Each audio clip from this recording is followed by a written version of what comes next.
Welcome everybody to another edition of Atlanta Unplugged, and I'm your host for today, Steve Paul, and I have a very special guest with us, and we about to dig deep. He goes by the name of Poetix. What's up, my good brother? What's going on? What's going on, family? How you doing, man? I appreciate you having me out here, man. You know, we've been trying to link for a little bit. Blessed, man. You know, yeah, we've been trying to link, but we've been linking, you know what I'm saying? We're putting in some work in this community. Yeah, for real, you know what I mean? No doubt, because, you know, creative minds, you know, recognize other creative minds, recognize real, you know what I'm saying? So, man, so introduce yourself, tell the people, you know, what you're about, what you got going on, and what you're bringing to the table. No doubt. Well, I am Poetix. I am not an entertainer. I am a poet. I'm a spoken word artist, originally from New York. I moved to Pennsylvania, and then I moved to Atlanta about 2 years ago. So I came down here specifically for us, for our people. You know, I knew there was a spoken word community. I knew there was a conscious community down here. So when I moved down here, that's exactly what I wanted to surround myself with. And I was introduced to great people like yourself. We worked on a couple different projects, even starting back to, it was at Mama's house we did it a couple years ago. Right. You know, we got a good ability to work on some other productions. But I'm down here for the art, for the creative. I am a pro-black, anti-establishment, conscious, spiritual, enlightened, however you want to phrase it. But I just say I'm a child of the Most High, first and foremost. So we come down here and we just do work in communities. You know what I mean? Whether we doing something in terms of activism, whether we doing something in the creative space, or whether we just out here, man, just being a light for other people. And you know, that has really been able to connect me with people, connect me with like-minded individuals. And I've been having a ball since I've been down here. I mean, it's just amazing the love you get in Atlanta, for sure. Yes, indeed, man. You just put it all. I mean, look, man. You know I'm a spoken word artist, so I know how to speak. You know what I'm saying? So I gotta tone it down sometimes. I can use my words, so you know, we just gonna have to, you know, vibe for a little bit. Right, man. You, yes, indeed. You got a lot of things going on, a lot of positive, powerful things going on. And you know what I mean, not only through the vocals and everything like that, but also the visuals, you know what I mean? You know what I mean? You're bringing, you know, a positive energy, but it's not corny. That's what I like, you know what I'm saying? I appreciate that. You're making it solid, you know what I mean? That everybody could, you know, dig and really vibe to. Now, what is it that... what is it about Atlanta, though, like that drove you to Atlanta? Why Atlanta? So this is a hotbed. This is like the hub for us, for our people, for black people, for conscious people. Even some communities aren't as conscious as others and vice versa, but we're here. We're here. We support each other. The community that I've been, the people that I've been around, they support each other. But specifically Atlanta, because there's so much potential what we can do. We have so many black people. We have so many, I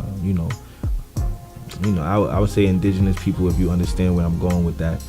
Black and indigenous people down here that not only have resources, but they're creative. They're creative and they support each other. So there's so much potential for a potential movement, especially with the climate of today. There's so much potential for a movement for us, by us. And I wanted to be a part of that. I wanted to surround myself with people that, you know, represented our culture, represented art, you know, and we're grounded. So, and I found that down here. So I'm definitely excited about that. Okay, so were you not receiving that in back east in New York and Pennsylvania? Right. No, that's a great question. Because I also often tell people that Pennsylvania is a place where dreams go to die. Ooh. You know what I mean? So I was living in New York. Now, don't get me wrong. New York is fast-paced. It's a city that never sleeps. But there's a lot of people doing a lot of different things, and it's hard for anything to excel because it's oversaturated. At least in my opinion, there's a lot of art going on, but it's saturated, and everyone got something going on. It's hard to really have a community and a movement based around one thing, because it's really it is the epitome of a melting pot. You know what I mean? There's so many different communities blending in and everything like that. So Pennsylvania is exact opposite. Unless you go into major areas like Philly or anything like that, there's not a lot of art. There's not a lot of expression. in Pennsylvania. So I knew I had to leave Pennsylvania. And, you know, moving from there to here, the biggest things, like I said earlier, is the support you get. The support you get, and there are communities surrounding you. You know what I mean? As opposed to New York, where you have this little umbrella here, this little umbrella here, this little umbrella here. When you come down to Atlanta, you got people that surrounding your bubble. You know what I'm saying? You got your core bubble, then you got the bubbles next to the bubble supporting you, and then you have the greater community that's, you know, wraps around that bubble. So, you know, just seeing that, it kind of makes the difference. Or you just got the talent to just attract those bubbles, because I'm still trying to get those bubbles like that. You know what I'm saying? Well, I mean, listen, I can only speak from my experience. But you know what? I'm around a lot of talented people, you included, especially when you come into a spoken word scene. They elevate your game. So I know we'll kind of get into this a little bit more, but you know, we have this short film coming out, and me being around other spoken word artists, it made me challenge my own creativity. You know what I mean? And I think that mutual respect, that real recognize real type of mentality you've seen before, is the reason why I was able to be surrounded by such solid people. It's because they know I'm coming into my spoken word, everything I do is genuine. You know what I mean? Everything that I say, I feel and I mean. So when they see that and they see how that energy go, yeah, I mean, you know, you want to be around that. And likewise for me, when I see people doing real things, and you could tell when somebody doing it for the presentation or anything like that, or when somebody really genuinely got a project and they love it. You can see the passion coming out their eyes. Right. So that is what attracts me. You know what I mean? That's what attracted me in Atlanta. So what is your roots? Because there's not too many people that go the route of wanting to express the positive or the more conscious side of things and all that. What is your roots? What drove you to want to take that path instead of taking the path that everybody else, well, like the majority of people is taking, just, you know, to get the bag and everything like that? So, I get you. Yeah. So I say first and foremost, I'm on a mission. You know what I mean? This isn't for publicity. This ain't for popularity, and the damn sure ain't for money. Because if anybody really follow it, the conscious route, if you going for the bag, the conscious route ain't really the route to take. You feel me? I'm not saying anything wrong with it, but that's not the route you want to take if you looking for a bag. Right. But I will say this: I grew up in a very tight knit community. I grew up in a very Afrocentric, tight knit community, and my family was devout Hebrew Israelites. So my father was a minister. I'm third generation preacher kid. You know what I'm saying? So my father was a minister in the Hebrew Israelite Ministries, Candlelight Ministries, and my grandfather was a Baptist preacher. And, you know, my aunts are all bishops. My uncle passed away not too long ago, a couple months ago. He was a pastor. He had his own church. Then on my mother's side, we have, on my father's side, my aunts are devout churchgoers, you know what I mean? So the spirit, even the religion, it comes down the line. And so me growing up in a Hebrew Israelite household, we had a little bit different take on religion and spirituality. My mother and my father are very spiritual individuals. You know, Hodam Yah ben Melchizedek and my father, Howard Ophir is my mother. So I grew up with that ingrained in me. You know what I mean? Right. You know, not for nothing, one time I was coming upstairs, this is after I came home from school one day, and my mother and my older sister was going back and forth. And you heard them and you thought it would be like an argument.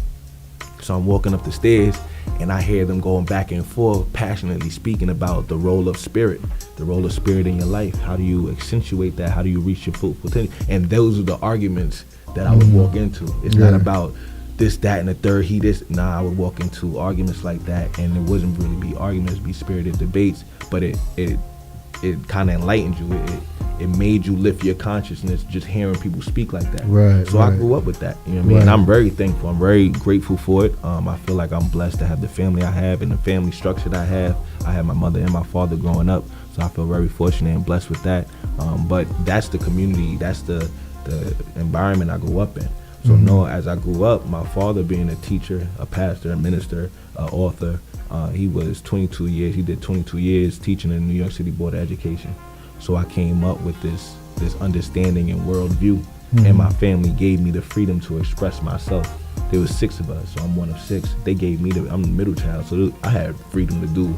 People ain't really looking at it and checking for the middle child when he do things. There's so many people going around. Right. So I just had this freedom, you know what I'm saying? And so with that freedom, I would see people who do things, you know what I'm saying? Like they wanted to be rappers and stuff like that. I wanted to be a football player when I grew up. once that dream was over, I had to find my own dream. I had to walk into my purpose. I had to walk into my light. And this, I've been surrounded this my whole life. So it only feels natural for me to do that. You know what I mean? Right. Then as you grow up and you see other people not doing it, so many people shy away from consciousness. So many people shy away from knowledge and wisdom and understanding. And it's like, nah, that's what I'm gonna stand for. You know what I mean? Right. Because I don't really need to fit in. I'm great standing by my own. So, you know, any type of, you know, you being shunned or people, you know, because following this conscious route, let me tell you, when you start trying to put people on into enlightenment, start talking a certain type of way and start feeling a certain type of way, you're gonna lose friends. You're gonna lose a certain amount of your social life. But you gotta be able, you gotta be strong enough to stand in that. You know what I mean? You gotta be able to understand that what is for you will always be for you. And the people that the Most High moves out of your path and moves out of your direction is there for a reason. But that's hard when you grow up. But once you come to that understanding, you come to like, oh, okay. So you wanted me to grow into this individual. You were molding me and shaping me. And everything that fell off was just everything you had to shave off of me. So once I embodied that, once I internalized that, it was full go with my passion. Let's talk. Let's put this message out here. You don't have to be Gandhi to speak truth. You don't have to be Martin Luther King to speak truth. You can just be up there and have your voice heard. And right now in this world, it's really not about right and wrong. It's about truth. It's about error. It's about truth and people in deception. So you have people that spreading deceptions and getting in people's heads and messing with their psyche and messing with their energy. And then you have truth speakers and truth seekers who want to talk about the real things that are going on in the world. You know what I mean? Right. Like, we could talk all day about, you know, Trump and Biden, and we could do all that. But you know, there's famine, there's poverty, there's spirituality, there's understanding, there's war going on. We need to talk about that, and we need to talk about that minus the institutions that have been put in place. We need to have that conversation, man to man, woman to man, woman to woman. Not, oh, well, let me vote for this guy because he says that he cares about this. Nah, there's real life issues out here. You know what I mean? And those are the things that pushes me because I see so much not being spoken about. You know what I mean? We like to, and I could get long-winded on that situation. I know, because I'm passionate about it. You going in, brother. You know what I mean? But like, you see people. And this is not even scripted. This is how you know, this is how you know it's real when somebody could express themselves thoroughly with no hesitation, no problems and everything. That's when you know you're about your works. I appreciate that. Yeah, and that's something that was passed down to me. You know, when my father passed away. You know what I mean? I'm about my father's business. You know what I mean? I'm gonna continue that forever.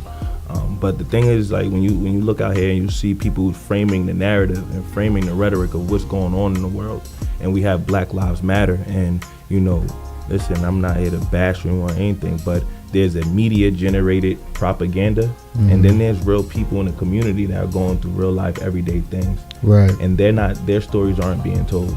You know what I mean? Right. So that's what I'm here to do as a poet, as a spoken word artist, as a conscious individual, as a child of the Most High. I'm here to speak truth and speak for the people whose voices is not getting heard. You know what I mean? And if I gotta take some shots, I'll take it. I'm strong enough for that.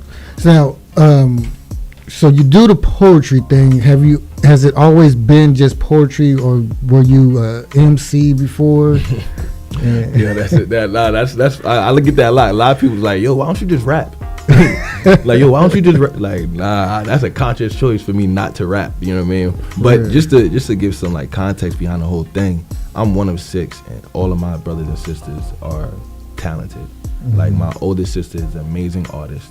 My other 2 sisters, they have their own art form. They actually follow. I say they invested their time and energy into family and womanhood and motherhood, but they still have their artistic expression. My little brothers, my youngest brother graduated from film school, and my brother right below me, I think he's 27 now, he's a rapper. And I tell you, he better than Drake, he better than, he go in. Consciously, braggadociously, ignorant, like he go in, he rap. Yeah. So him being a rapper, me seeing him, now mind you, I'm still a football player at this time. When he pushing his rap thing, I'm still a football player. I got, recruited to play ball, so I'm still a football player. Fast forward, my football dreams ended abruptly, but my little brother was still rapping. And so when I started writing, my biggest thing was like, nah, I ain't gonna write. Nah, I ain't gonna take his shine. I want my brother to be my brother. You know what I'm saying? Right, so I stayed right. away from rapping, and I just wrote as therapy to begin with. I was going through a lot of different things. A couple bubbles had burst in my life, so I wrote, and my expression was kind of like what got me through. And then when people were telling me that was, yo, I like what you were saying, like you speaking, you know, I started taking it more seriously, or at least I started diving into it. Then once I met my right hand man, shout out Ace Bigavelli, he is still up north, and I found out he used to write poetry. He brought me into it and made it a thing. Me and him used to do CDs, we used to work together, go drive 2 hours and do a club, do an open mic, do it, whatever. So he got me into it. But before that, I was a football player. And I went to school studying video production. Right. So that was okay, I'm gonna get this video production on the side, I'm gonna go to NFL. It didn't work out that way. And so how far did you get? So I was actually pretty good in college. So I got recruited to play Division II ball up in Pennsylvania, but they were top 5 in the nation. And we had 2 players go to the league from our school, so we had prospects coming. And then I got into some trouble my junior year right before my senior year of college. Hold on real quick. Yeah. Is it picking up? I don't want you to get too far from the mic. Oh, I know. Yeah. But yeah, so my junior year, going into my senior year, I got into some trouble, and that's where the football ended. And then, you know, school, I got into some trouble, so school ended for me too. And then after that, that's when the dream went away. It kind of like just fell apart from there. But it opened the doors for other things. You know what I mean? And it exposed me to other talents that I had as well. Right. Have you always been expressive? Because when you express your poetry, you're so passionate and you're so into it. Has that always been your character, or did you have to develop that? I'm gonna be honest with you, that's not in my character now. You know what I mean? It's not even in my character now. Yeah. And it's funny because when people see my Instagram, or they might see my content on Instagram or Facebook or the website, they think I'm that outward extrovert person. Now I have that in me, you know what I'm saying? I can do that, I'm comfortable in that space. But naturally, I like to fade into the background if I'm in a new environment and I don't like to speak. I don't like to waste my words. You can ask my girl, like, I don't like wasting my words. So if I feel like somebody not listening or somebody not trying to hear what I'll just stop talking. Like, I don't need to be heard. You feel me? Like, I don't need to have my but when I get up on that mic, on that stage, it completely flips. Cause now that's what I'm here to do. You know what I mean? Right. If we in a casual setting, we talking, you know what I'm saying? I just feel bad listening to people. You know, I grew up, that's how you learn. Right. Observe and you just be observing, you listen. But when you get on that stage and you got everybody looking at you, oh no. Showtime. Now it's time to speak, express yourself. So I wouldn't say that it's always been it's not my character, but I've never been shy. You know what I'm saying? I'm not a shy person naturally. So if I got something to say, I'm gonna say it. Right. So I try to bring that same energy to the mic and to the stage. Have you taken any classes, like speech classes or anything like that, to help develop your vocals, or it's just a natural ability? Yeah, I mean, to be honest with you, I didn't take any classes. I took an acting class back in the day. But my biggest thing, honestly, is I'm one of 6. You know what I mean? Yeah. You at a certain point, you have to know how to speak up. You know what I mean? Like, you have to know how to speak up. Not that you can all the time, because you got brothers and sisters. I had 3 older sisters, so they wasn't trying to hear it. All right, whatever. You know what I'm saying? They wasn't trying to hear it. But you have to learn the ability to speak up. You know what I mean? And so I have that in me. You know what I mean? I just have the ability to speak up, not necessarily use it all the time. So getting on that stage and everything like that, like, it's time to show out. You know what I mean? People forget I was an athlete my whole life. You know what I mean? So that athlete, Friday nights, them lights come on, or you got the basketball game, the lights come on. Oh, it's showtime. You know what I mean? Ain't no, you ain't no being shy, being coy on the field. And I treat it just like spoken word. I'll be calm and cool and everything. Oh, that mic on? Oh, them lights is on? Oh, it's go time. You know what I mean? Right. Let me give them a show. So I just bring that energy, just when it's necessary. Okay. Are you ready to? Can you give us a little something? Oh, y'all want a piece? Yeah, if you're willing and ready. Listen, there's a saying in the spoken word community: you stay ready, so you don't gotta get ready. You know what I mean? You stay ready, you gotta get ready. So yeah, we can definitely do a piece right now. You know what I'm saying? cool thing is, I actually, we was at a church earlier, Salt and Light Ministry, and I did a piece for the congregation up there. So I'm gonna do the same piece I did this morning, but just being able to affect people. When you see how, I know music is more polarizing. Like everybody stretches every genre. People love music no matter what your nationality is. But to see the effect of spoken word on people, like you could see it in that moment when you say something and it sits with them. And because it's spoken word, I feel like it just sits with them and resonates a little bit more without beats, without music, without, it's just the raw words. So you know what I mean? I'll definitely give y'all a piece. Cool right here. All right. So this is called Ancestors. See, I remember the ancestors, the hunters, the gatherers. It seems primitive, but I'm just reminiscing. See, before the power struggle, we had roles and purpose to fulfill. And I remember selfless contributions. I remember who was shooting in the gym and who wore the team flag. Before the Belgians divided the Hutus and the Tutsis. Before King Leopold collected the hands of the Congo. I remember who gave it all they had, who stood tall, who stayed true, stood toe to the red, white, and blue.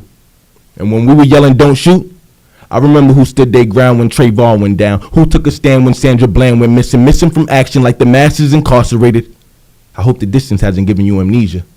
What they wanted us to forget, this bloodline and the long list of legacies, the dynasties and the treasures buried deep beneath. See, before this is all over, our freedom will be the new history. Before this is all over, they'll drop to a knee ever so humbly. This is Colin Kaepernick with the fitted hat backwards. Do-rags, wave caps. Bring back the camo and the steel toe versus the suit and tie. Matter of fact, get fly how you want to.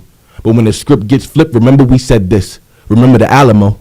Remember Jim Crow. Remember Plessy versus Ferguson. Remember Dorothy Counts. Remember heavyweight bouts. I remember Ali took on the government and went the distance. Pardon me, I'm just reminiscing, but I remember they called us 3/5 of men. From Harriet Tubman to Rosa Parks, I remember black women. Angela Davis rocked the fro. Huey had one too. Stokely Carmichael preached politics. Excuse me. Brother Kwame Ture. The politics delayed the enlightenment, but one thing about truth, it always shines the brightest. In the middle of the night when things seem the darkest, I remember pain, passion, and who sparked this. I remember swinging with our backs against the wall. I remember the last words of a dying man, stand tall. I can't fight this anymore. Because I remember the sacrifice. I remember the sit-ins that meant standing up for what's right. And when we marched on Washington, we didn't numb pain. We came, we tamed beast lane just to regain, rename, growls, fangs, howls, all in our Father's name. I remember Yahweh, connected to a higher power. All praises to it, all mazes lead into it. Intuition, that is. See, they try to confuse us with loose change. They say they want peace and love. Fine, right after we reclaim. See, they changed the game when they introduced capitalism. Just another form of feudalism. Only difference is optimism. Oh my God, all these isms. But I see them, running in circles, doing the most. Take out your pens and pads, ladies and gents. I know it's a little late for final exams, but I'm here to reach you. See, we cling on to the idea of what it means to be successful because they determine the physical value of the things they try to keep from you, like the elegance and the luxury and the class. And speaking of class, if you were determined to be lower, then you'd be regarded as last. And that's how the devil did it. He played with the ego of man and hoped that you would forget it. But I remember the light, the love, the grace, the mercy, the place, the peace, the promise made to the streets. I remember who gave it all they had and asked for the least. I remember who that there that make war with the beast. I remember the prayers before the feast, Father. Hallelujah. I remember. Rebel. That's the ancestors. Whew. Appreciate y'all. We got some new stuff coming Hot up too. fire. Man. Yeah, let's talk about some of the new stuff coming up. Fire. Yes, I man. Appreciate y'all, man. Hey, that was dope. Yeah, let's get into the activities that you have going on today. Man. What do you got going on? Listen, man, before we do this, I want y'all to know that me and my partner, we've been working hard for content. Right now, content is king. You know what I'm saying?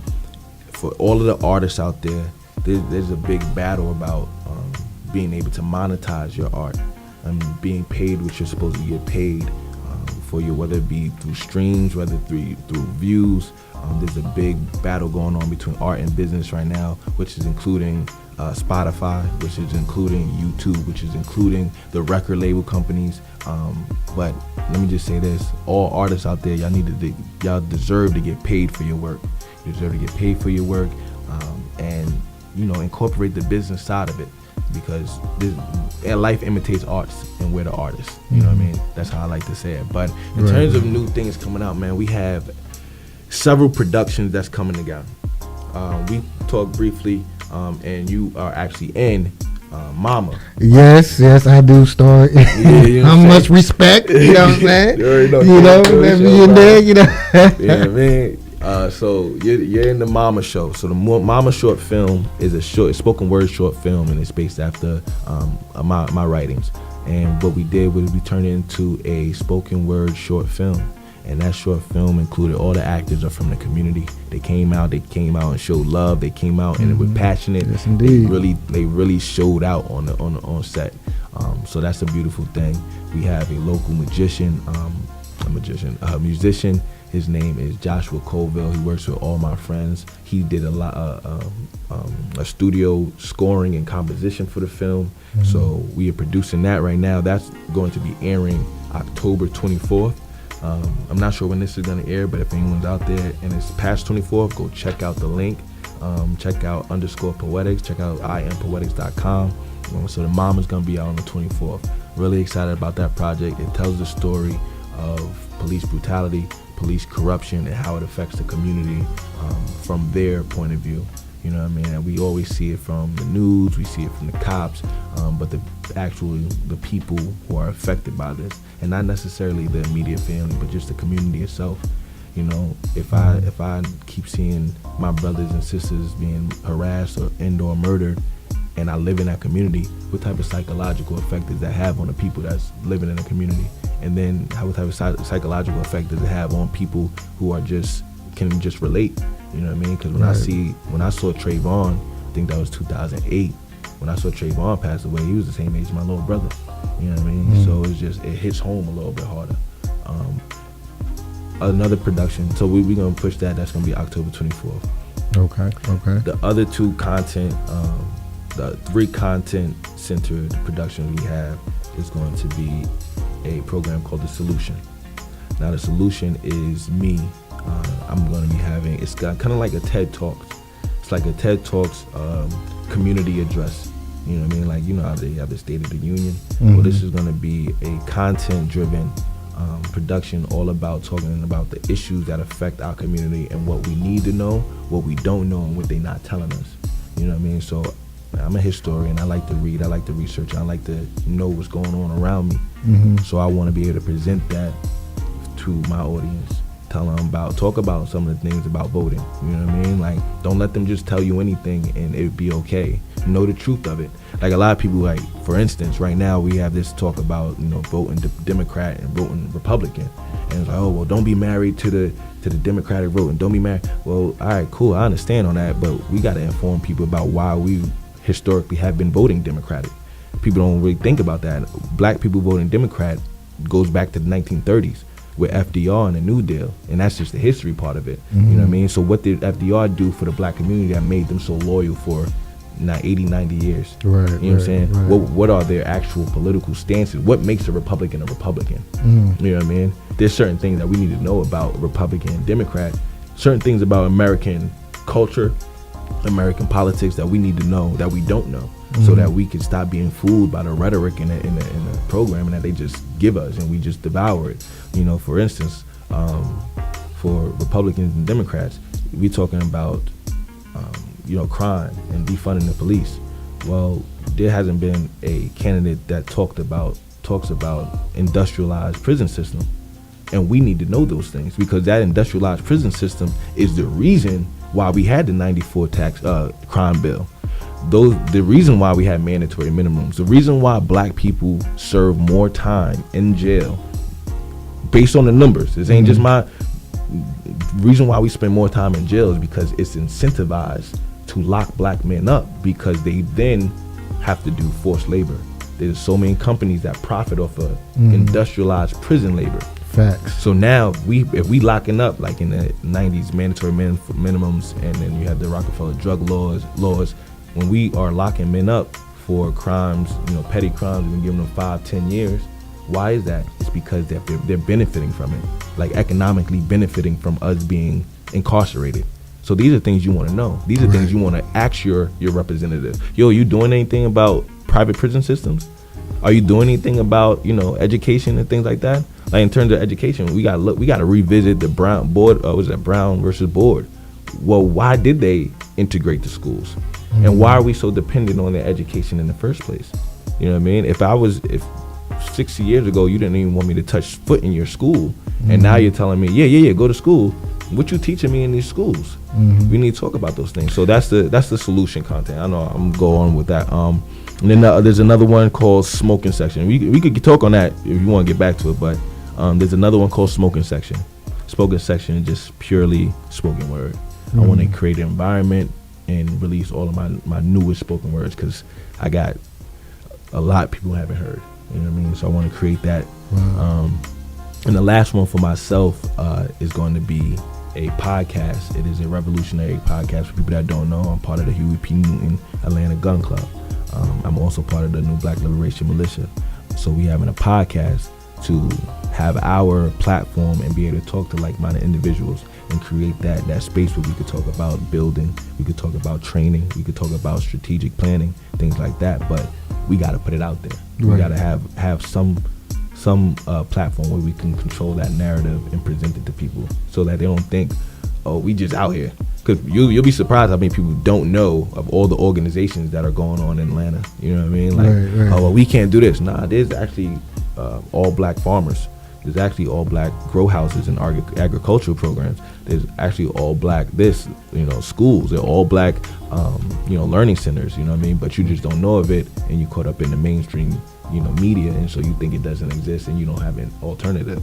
But we need to start presenting people with an alternative, and that's what these productions are all for. With the exception of the Smoking Section, that's just the style on them. Simple.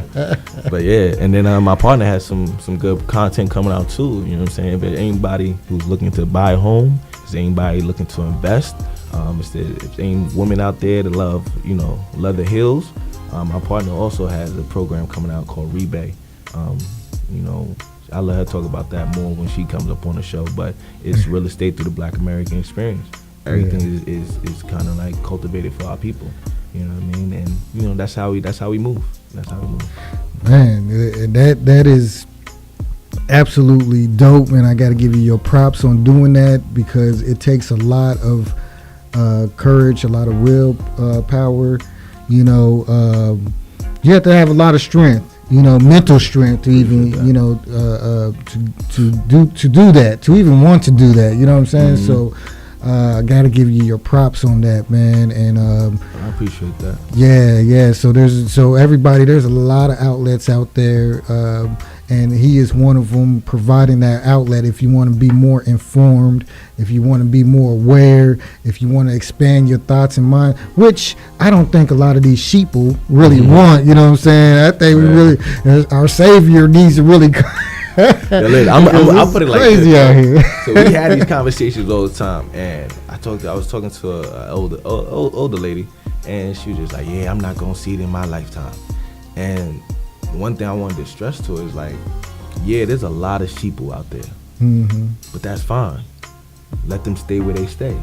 You know what I mean? If you don't want to elevate your consciousness, if that's not something you want to do, if you want to continue to, be fed by this American culture, that's cool. Because we're not in the business of trying to convince nobody.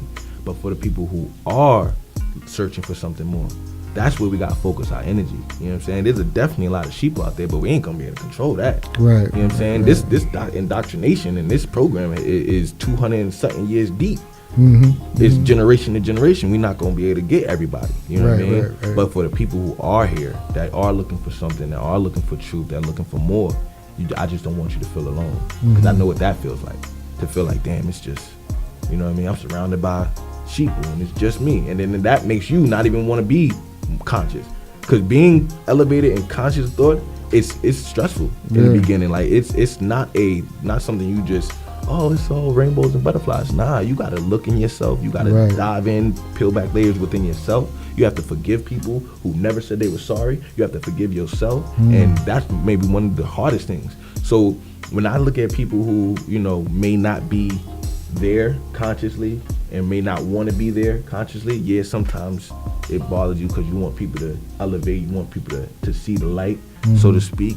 But you gotta understand, like, that ain't no easy challenge. That's not no easy feat for somebody to really dive into themselves and heal their trauma, or even admit that they have trauma. Right. You know what I mean? This American culture we live in, it tells you to put band-aids on bullet holes. It tells you, oh, take this quick pill and you'll solve shit. Oh, you depressed? Pop this in your, you know what I'm saying? And that's the culture. You feel me? Right. When it's crazy when we have, you know, we have these things like fuck cancer. We have these things like, you know, raise money for this cause. When a lot of these things is just lifestyle changes.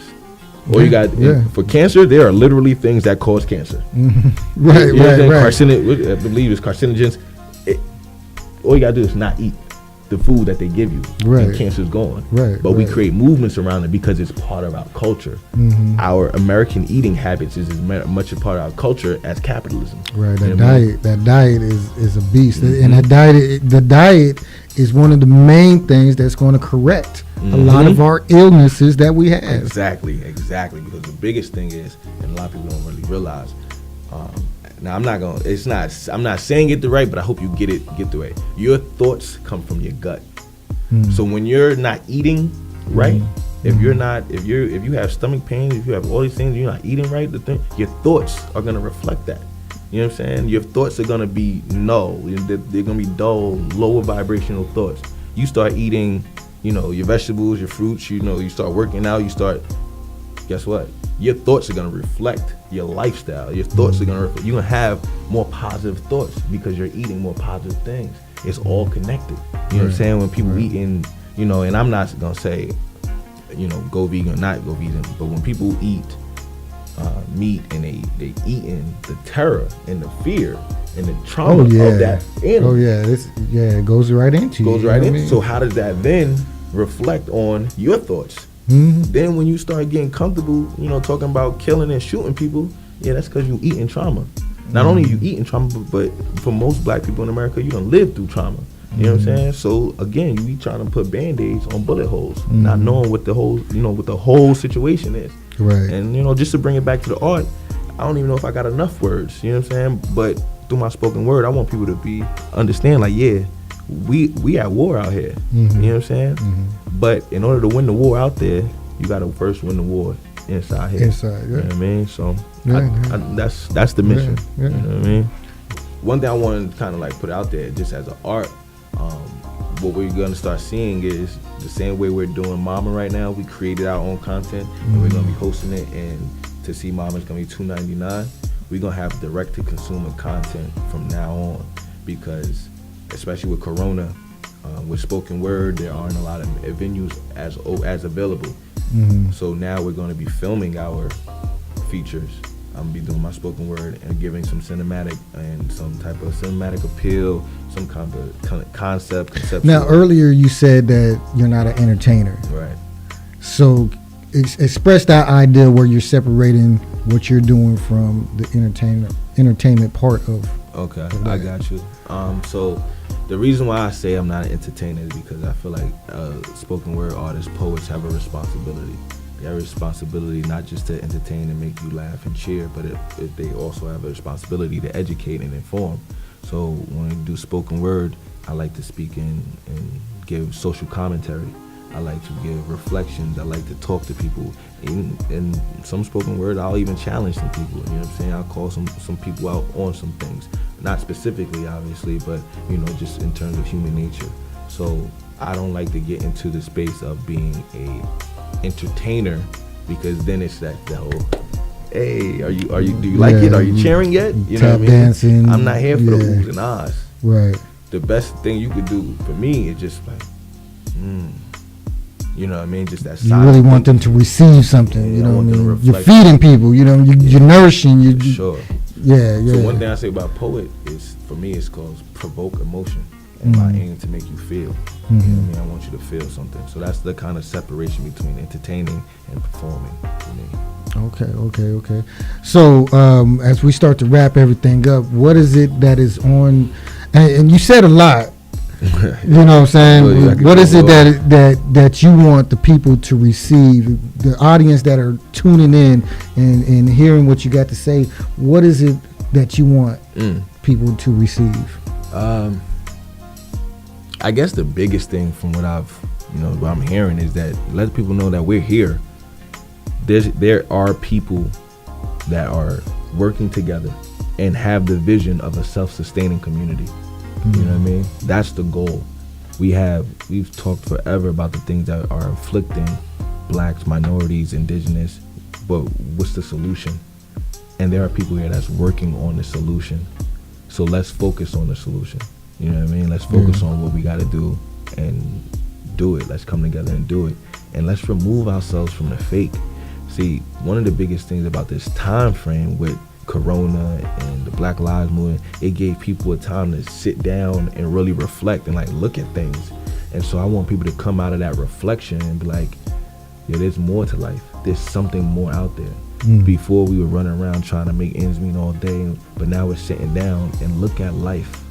Really sit down and reflect. And with that, just know that there's people out here that are in the community. Like local law enforcement isn't a new idea. You know what I'm saying? I'm involved with 2 organizations right now that do weekly patrols. You know what I mean? So speaking of Huey P. Newton Gun Club of Atlanta and the New Era of Atlanta. So we do these things, and all we need is your support. All we need is you to know, like, yo, there's something else. There's an alternative. You know what I mean? So that's the biggest thing. That's the biggest thing for me. There's an alternative. We out here. Man, that's absolutely dope. I want to give a shout out to Camila for linking me up. You know what I mean? We came and we met each other on a casting call. You know what I mean? And we did a stage play. You know, and big shout out to Camilla. She gonna kill me. Camilla. Big shout out to Knowledge, to Kenwado, to Shelly, Set. Hope I ain't forgetting nobody. Big shout out to family, Sincere, Milk. Big shout out to just everybody in the community, because you're right, man. Those connections made this experience amazing, and I'm still going through it. Yes, indeed. Hey, man, let everybody know how they could tap into you, man, and everything you got coming up. All right, no doubt. So Instagram is going to be the hub of most things that I do, and it's going to then go and transfer to the website. You can follow me at _Poetix. That's _Poetix. At _Poetix. That's on Instagram.